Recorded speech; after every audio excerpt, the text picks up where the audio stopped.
I'm pleased to introduce our next guest, Tony Arias, who is a merchant banker with Alamitas Capital. Welcome, Tony. Hi, Joy. Thanks for inviting me here. So I hear you've now switched into crowdfunding industry, and you're passionate about helping people live long, happy, healthy lives. So that's very exciting. Yes, thank you. That's our mission at Healthy Crowdfunder. It's a crowdfunding business that we're just about to launch. So what got you involved in crowdfunding? Well, like I said, our mission is to help people live long, happy, healthy lives. As a merchant banker, I've kind of evolved into a different philosophy now. I would like to have financial returns plus social returns for our investors or our stakeholders for that matter. So how did Obama's decision affect your choices? He made an interesting play about the Jobs Act. Can you elaborate on that a little? Thank you. That's actually a very historic event. What happened on April 5, 2012, Obama approved the Jobs Act. And what the Jobs Act has done is really legitimize crowdfunding. Crowdfunding is literally reaching out to the crowd and inviting the crowd to invest. And also, Obama mandated the SEC, Securities Commission, to come up with the rules by early 2013. That's a significant financial news. So things are happening very fast in the States, but in Canada, it's still not lawful to do equity crowdfunding. So what are you doing about that? Are you involved in any way? Well, I like the question because, in fact, with Healthy Crowdfunder, our strategy is to phase in our financing or use of crowdfunding. We're going to start with donations, pre-sales of products, and pre-selling the product gives the entrepreneurs and the customers an opportunity to validate the product. And from there, the entrepreneurs also creating value. When they create value, then we get them ready to issue shares or debt for that matter. Okay. And what are some of the risks involved with crowdfund for equity? The biggest issue that the SEC are kind of screaming about is fraud, fraud, fraud.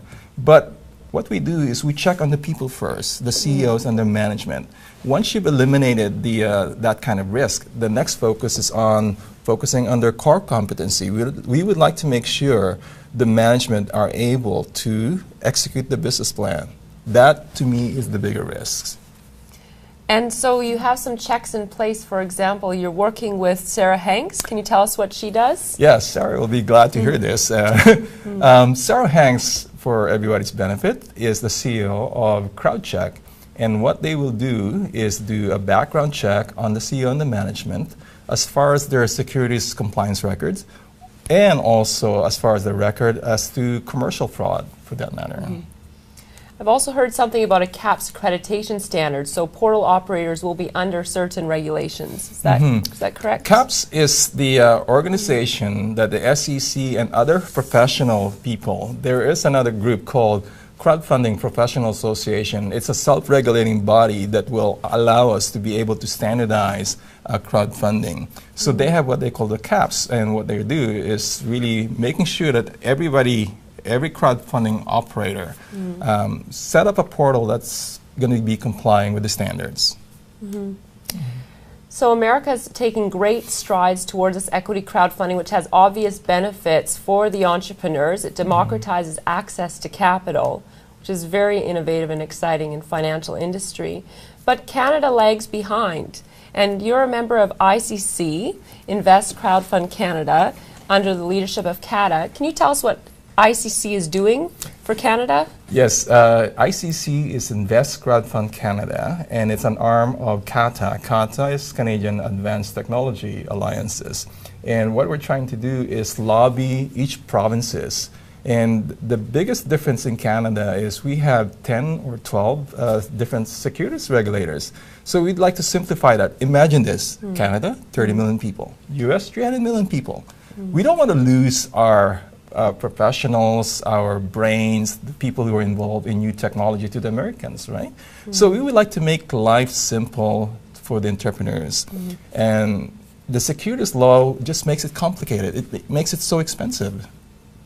How close are we in BC to enabling entrepreneurs to have equity crowdfunding? In BC, we have an offering memorandum. The issue I have with the offering memorandum, again, it's cost versus benefits. One of the key requirements is audited financial statements. like I said before, I'm glad you kind of alluded to Sarah Hanks. The most important thing is to do an audit or background check on the people, the CEO and the management, right? So the cost of auditing, legal, it's just a time waste as far as I'm concerned. What's more important is I'd rather spend more time with doing due diligence on the people. So there's a lot of work being done behind the scenes to move forward equity crowdfunding in Canada. I mean, personally, I would rather take my money and invest in my neighbor's startup than buy a Lotto 649 ticket. I'd rather place my bets on my neighbor. So I do hope that the works of ICC can forward this in Canada fast so that we don't lose our entrepreneurs south of the border. I agree. I like the fact that you mentioned that. One of our colleagues says, why did the Supreme Court disapprove a nationalization or harmonization? When in fact the real responsibility should be with the entrepreneurs protecting the investors, not SEC protecting investors. It's the job of our management, it's the job of the people financing them to protect all these investors. Right? So let's give the investors an opportunity to express their values, their wants as to the kind of companies they would like to finance. So at Healthy Crowdfunder, you've got opportunity for people who are investing in high-tech health and also in various aspects of health and wellness. Can you just share a little bit about what you're doing there? Yes, thanks for reminding me again. It's called it's Invest Crowdfund Canada, www.icanada.nu/crowdfunding/petition/. Oh, don't forget. Yes. Okay. Please friend us at Facebook. It's called www.facebook.com/healthy.crowdfunder. Thank you, Tony. Thank you for inviting me, Joy. It's been a pleasure to have Tony on the show today. Look forward to seeing Healthy Crowdfunder come out to the world very soon. Thank you.